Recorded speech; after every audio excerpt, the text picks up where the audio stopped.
UDF സർക്കാർ ഭരണത്തിൽ 1.5 മാസം പിന്നിട്ടിരിക്കുകയാണ്. ഈ ചെറിയ കാലയളവിനുള്ളിൽ ഒരു പിടി ജനപ്രിയ പദ്ധതികൾക്ക് തുടക്കം കുറിക്കാൻ സർക്കാരിന് കഴിഞ്ഞിട്ടുണ്ട്. അതുപോലെ തന്നെ ചുരുങ്ങിയ കാലം കൊണ്ട് ഒട്ടേറെ വിവാദങ്ങളും തലപൊക്കി കഴിഞ്ഞു.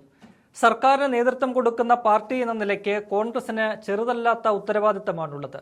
എന്നാൽ സർക്കാരും പാർട്ടിയും രണ്ട് തട്ടിലാണെന്ന രീതിയിലാണ് കാര്യങ്ങൾ പോകുന്നത്. പല വിഷയങ്ങളിലും കോൺഗ്രസിനുള്ളിൽ ചർച്ചകൾ നടക്കുന്നില്ല എന്ന വിമർശനം ശക്തമാവുകയാണ്. സർക്കാരിന്റെ നേട്ടങ്ങളുടെ ഖ്യാതി പാർട്ടിക്ക് ലഭിക്കണമെന്നില്ല. എന്നാൽ വിവാദങ്ങളുടെ എല്ലാ പഴിയും കേൾക്കേണ്ടി വരിക കോൺഗ്രസ് ആണ്. അതിനാലാണ് പാർട്ടിക്കകത്ത് ചർച്ച നടത്തി അഭിപ്രായ സമന്വയം ഉണ്ടാക്കേണ്ടത് പ്രധാനമായി മാറുന്നത്. ഗവൺമെന്റ് പ്ലീഡർ നിയമനം മുതൽ ഏറ്റവും ഒടുവിൽ വിഴിഞ്ഞം വരെയുള്ള വിവാദങ്ങളിൽ പാർട്ടിക്ക് കടുത്ത അതൃപ്തിയാണുള്ളത്. ബജറ്റിൽ വീര്യം കുറഞ്ഞ മദ്യത്തിന് നികുതി നിശ്ചയിച്ചതും കരിമണൽ ഖനനവുമായി ബന്ധപ്പെട്ട പരാമർശവുമെല്ലാം പാർട്ടിയെ സർക്കാരിനെതിരാക്കി മാറ്റി. AICC ജനറൽ സെക്രട്ടറി KC വേണുഗോപാലും മുതിർന്ന നേതാവ് VM സുധീരനും അടക്കമുള്ള നേതാക്കൾ സർക്കാരിന്റെ നിലപാടിനെതിരെ ആഞ്ഞടിച്ചു. പ്രത്യേകിച്ച് മുഖ്യമന്ത്രി VD സതീശനെ ലക്ഷ്യമിട്ടായിരുന്നു ഇവരുടെ വിമർശനം. PM ശ്രീ പദ്ധതി ഉൾപ്പെടെയുള്ളവയിലെ സർക്കാരിന്റെ നിലപാടുകളും പാർട്ടിയെയും മുന്നണിയെയും പ്രതിരോധത്തിലാക്കുന്നതായി. പല വിഷയങ്ങളിലും UDFന് മുൻ നിലപാടുകളിൽ നിന്ന് U-ടേൺ അടിക്കേണ്ടി വന്നു. എന്നാൽ തെറ്റുകൾ ചൂണ്ടിക്കാട്ടിയാൽ തിരുത്തുമെന്നും അതിനെ U-ടേൺ എന്നോ എന്തു പേരിട്ടോ വിളിക്കാമെന്നും പറഞ്ഞായിരുന്നു സതീശൻ ന്യായീകരിച്ചത്. KPCC അധ്യക്ഷനും 2 വർക്കിംഗ് പ്രസിഡന്റുമാരും ഉൾപ്പെടെയുള്ളവർ മന്ത്രിസഭയിൽ അംഗങ്ങളാണ്. അതിനാൽ പാർട്ടിയുടെ പ്രവർത്തനം വേണ്ട രീതിയിൽ നടക്കുന്നില്ല. അതുകൊണ്ട് തന്നെയാണ് സർക്കാർ പാർട്ടി ഏകോപനം ശരിയാകാത്തതും. സർക്കാർ പാർട്ടി ഏകോപനത്തിനായി കഴിഞ്ഞ KPCC യോഗത്തിൽ സമിതിയെ രൂപീകരിക്കാൻ തീരുമാനിച്ചിരുന്നെങ്കിലും നടന്നിട്ടില്ല. പ്രസിഡന്റ് ഉൾപ്പെടെ ഭരണത്തിരക്കിലായതിനാൽ KPCC ആസ്ഥാനം ഏറെക്കുറെ അനാഥമാണ്.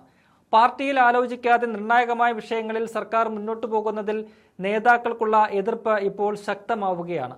ഈ സാഹചര്യത്തിൽ KPCC അടിയന്തര ഭാരവാഹി യോഗം വിളിക്കണമെന്ന ആവശ്യം ഉയർന്നിരിക്കുന്നു.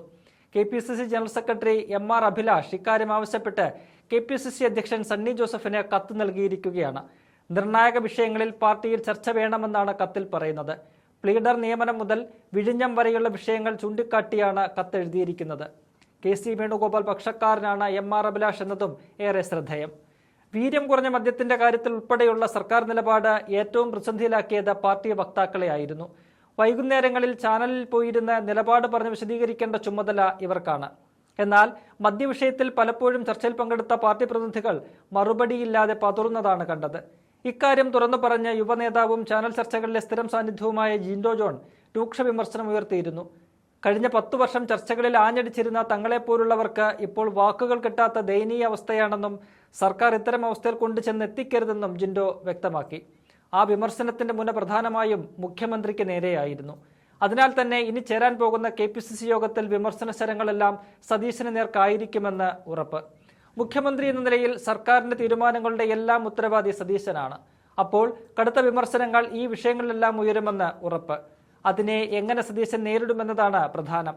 വിമർശകർക്ക് മുന്നിൽ പിടിച്ചു നിൽക്കാൻ പല തന്ത്രങ്ങളും സതീശന് പ്രയോഗിക്കേണ്ടി വരും. എന്നാൽ അതിന് പാർട്ടിയിൽ ഏറെ ആളുകളുടെയൊന്നും പിന്തുണ മുഖ്യമന്ത്രിക്ക് കിട്ടാനും സാധ്യതയില്ല എന്നതാണ് യാഥാർത്ഥ്യം.